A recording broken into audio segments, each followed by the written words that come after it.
exchange.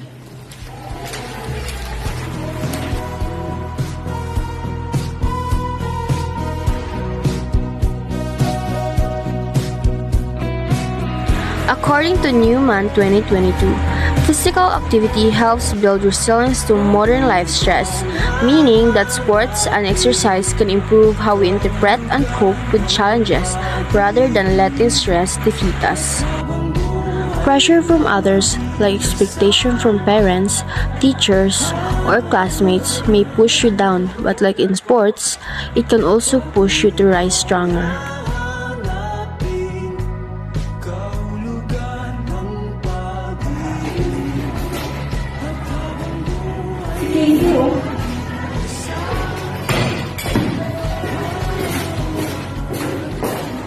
Okay. Okay ka lang ba? Ano nangyari? Hindi ko na talaga kaya. Tara, sama ka sa amin. Ha? Saan? Basta!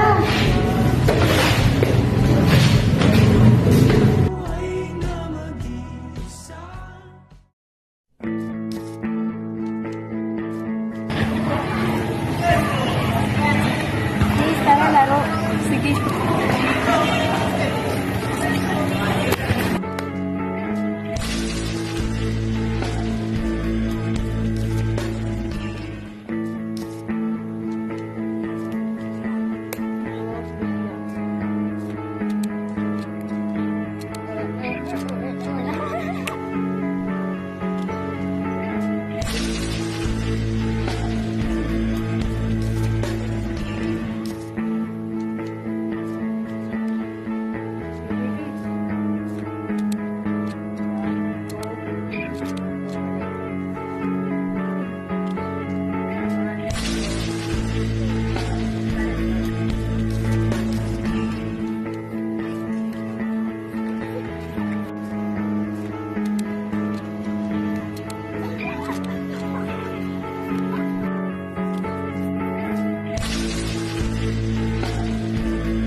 Pressure is heavy, but on the court, each swing, each step, each point reminds you that it doesn't define you.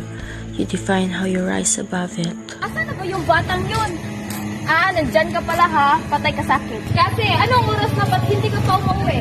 Ma'am, may laro pa na kami. Uwi na tayo. Some days, pressure feels too loud and your thoughts won't slow down. But stepping the court, chasing the shuttle, and feeling heartbeat steady reminds you that you're stronger than the stress trying to hold you back. Question number 1. Who and when did badminton invented? Yes, Cassie, stand up. Badminton was created by Graham Sandler in the year of 1860. Yes, correct. Take your seat. Exchange your papers.